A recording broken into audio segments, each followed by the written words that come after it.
Here we go, Bear Bros Q&A number 3 or 4. It's been about 6 months since we did the last one, but we're back, so we're back. Question number 1, would you guys come to Egypt soon? This person wants to know, are we gonna be in Egypt, our products? We're working on it right now. That's the next distribution point. We just got into Australia. So that's like the big thing that we're working on right now, international distribution, which is pretty neat, going through the whole process. But yeah, that's what we're working on right now. What is the age difference between you guys? I'm 27. He's 20. I just turned 24. It's 3.5 years. About 3 years. Thoughts on living in Texas since we've left Pennsylvania? Which one do you like better? I love Texas. I'm never leaving Texas. I like both of them. They both each have their own good, so they're both awesome. In the winter, They both have their own good. Well in the said. winter, it is best down here in Texas. They both have them good weathers. What's your favorite part about working with your brother? Nick, this one is for you. Best part about working with your brother. Let's see, best part. I don't know if there's a best part. I guess Do things get done faster? you know your strengths and weaknesses. I won't really necessarily. You know your strengths and weaknesses. People don't dance around like questions or ideas though. They'll just shoot them down if it's like bad. It's not like we sugarcoat anything. No sugarcoating. There's quite often some fights happening here in the warehouse. Thoughts on the Jersey Shore? What do you think? I used to love the Jersey Shore. Season 1 was pretty good. The show or Even the looking actual back shore? on it, how like douchey they were and everything, and how bad it was. But Man, in college, we used to watch the Jersey Shore like, what was that, every Tuesday night? something like that every Tuesday. Then it kind of just went downhill. I saw they just had a reunion in Barnegat, New Jersey, at the Burger King there. At the Burger King. Yeah, they're at the Burger King. You're kidding me. That's where Val lives.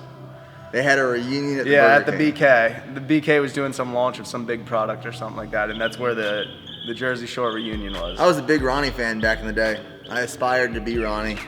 And then, that was a low part of my life. That was a low part. Am I going to start running with Nick? No.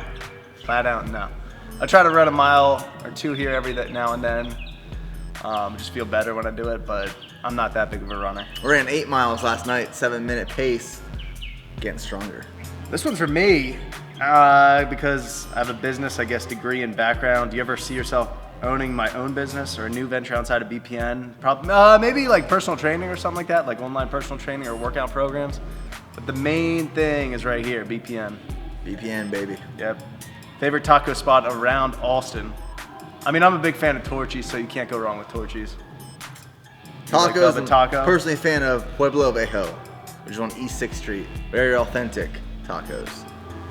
Torchy's is good. Nick asked, how many times have you thought about killing me? Con Wolf responded to yours in there too. A couple times it's crossed my mind. I think working with and for family is difficult at times. It definitely puts strains on relationships, 100%. Would we ever do a coffee/cold brew flavored protein? That'd be like a mocha. Maybe a 2-pounder, I don't know. I think it's key to not have a ton of different flavors and stuff like that. That's a big key for business. You don't want like 10, 15 different flavors because that's when like you have so much variation and stuff. So possibly maybe like a limited run of it or something like that. I think we're gonna do limited run flavors of pre-workout and protein here in the future. Sheetz versus Buc-ee's, it's not even close, Buc-ee's. Buc-ee's was the best chicken sandwich I've ever had. Like, you can take me to a 5-star restaurant and that chicken sandwich will not be better than Buc-ee's. Buc-ee's is great. Buc-ee's all over. It's Texas. It's Texas. Q&A's and those random things ever. Someone that you haven't met that's a huge inspiration to you. I got a long list. Greg Plitt for one. Greg Plitt. Business people that I like to listen to is Marcus Lemonis. That's who, like, I know a lot of people listen to other people and stuff on YouTube. The biggest person, like, I watch, like, TV personality from The Prophet is Marcus Lemonis. So I'd like to meet him. Greg Plitt was my role model growing up, 100%. I wanted to be Greg Plitt. Unfortunately, Greg Plitt passed away in the past couple of years, but just the man. What is the dream for BPN, the long-term goal? I think we've touched on this topic 1,000,001 times so far. It always changes, though. It doesn't always change. It's build, sell. So we want to start BPN. We want to build it over the next 10 or so years, and then sell And people are going to always ask, why do you want to sell? Why do you want to sell? Because sometimes you get to a point in business where you put it in someone else's hands and they can do better with it. Whether that be leverage that they have in the industry or with people, connections, money. We want to grow BPN as long as we can ourselves. Like, I love when I see companies, for example, a CEO declines his position and hires a new CEO because he sees someone that can do it better. I think that's like a very humbling and respectful thing. So I think grow BPN as big as we can, as long as we can, and then when it's time to sell, put it in someone else's position that can do something bigger with it. Just about everyone that has a small business or that like it's continually successful too gets to that point where they're eventually going to sell probably to a bigger guy. So that's kind of like how it always works out eventually. That's why in my head I have like all these startups that I would like to at one point initiate, and like the concept behind it is build, sell, build, sell, build, sell. Just additional revenue streams and opportunities. Do you guys ever get annoyed by each other? Yes. Who annoys who more? I don't know. I think it's mutual. Yeah, Nick's moody. Preston's He's in a good mood today. Preston stresses me. As soon as Preston walks in the office, I'm stressed. No. I'm just stressed. I'm very calm. I get stressed about some stuff sometimes. But releasing BPN products in Australia, our package got there. Massive Joe's. We're gonna be on Massive Joe's. We just have In Focus there right now. I don't believe it's available yet, but we're gonna get our whole Massive line. Joe's. That's right. Massive. Hopefully they do when they come to Joe's.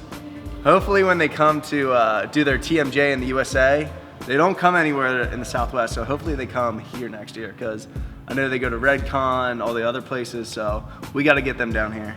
How real is the truck envy? For me, there's not a huge truck envy. If I'm eventually gonna get one, it's gonna be like a Chevy Silverado. Nick's obsessed with trucks right now, but Nick always changes his mind sometimes. I know he's always gonna have a truck, but I think you're gonna go fast again. My dream truck right now, not my dream truck. If I had to have another truck at this point in my life, it would be a Dodge 25, maybe 3500, Cummins diesel, maybe even a Dolly. I don't know, but that's a beautiful truck in my mind. Do you think you'll ever be stronger than Nick? I am stronger than Nick in a few areas. Where? Squats, bench. No, you're not strong. Not even close to deadlift, but out of the 3 main lifts, I got 2. I'm kind of, my training has transitioned away from strength and bodybuilding right now. I'm focused on this marathon for one, and I think my goal is just to be fit now, like endurance-wise, cardio-wise, lifting-wise. I just want just to be overall fit. It's changed. Will we ever open another gym? Just flat out no, probably. Hell no. Probably not. Unless like we'd sell Hell. the company eventually, like when you get to that point and maybe like need something to do, or like you want to have a good Maybe just atmosphere or stay something. busy. Like I want. It's funny because some people will message me asking like if I recommend opening a gym or if they give some pointers.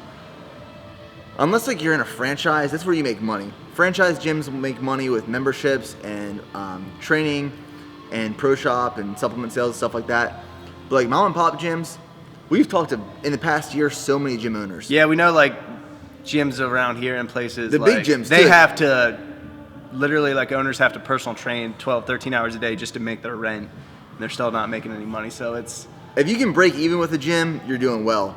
I think a key is to be in a low, like where there's low rent, not having a huge space. It's like really, I don't know, you got to be in like a right situation to have a successful gym, or just to even make like a decently healthy profit. Our gym was never meant to be profitable in the first place, though. Ours was to just cover overhead for the gym or the facility and then distribute supplements down to here. But then when the supplements took over, it was like, it's a no-brainer. There's no point. There's no point of keeping a gym open. Why would we come here to 5 a.m. That's just to breaking 10 even p.m.? when you could focus on the moneymaker. So I could make a whole video on this one. The newest member to BPN will be announced, I guess, in a few months or so. I'm maybe. actually about to go on a conference call with him in 10 minutes. Coming up here soon, so we better let them get off soon. Just a few more questions. The first steps in starting BPN, it was pretty simple, wasn't it? Find a manufacturer. Well, get the funds first. I took out the loan with the Army. Not the Army, but pre-commissioning loan with USAA, which is a bank that supports military service members. find a manufacturer, get insurance, do your research, build the formulas, build the website, distribute. That's like the behind the scenes stuff. But then it's marketing, which is That's like the hard part. that's how you create the demand. That's and the the hard years of takes years. part. The grind and hustle. The grind and hustle. He hates that word. I hate the word grind and hustle. Could you describe the 3 roles of our business? So like Joe, me, Nick. Nick does, head of marketing. I'm more of like head of logistics, and then now wholesale. We're starting to sprinkle the wholesale accounts. Joe does, a lot of the packaging and distribution too, and now he's doing writing the articles and things like that. He's a blogger. He's one of our bloggers. Need a good blogger, so that's a big thing that we need. Last question. Favorite part about living in Texas? Everything. Yeah, it's nice. It's nice right now when it's winter and everything, or it's getting to be winter and it's really nice outside. I would say there's not one bad thing about living in Texas. That's it. Signing off.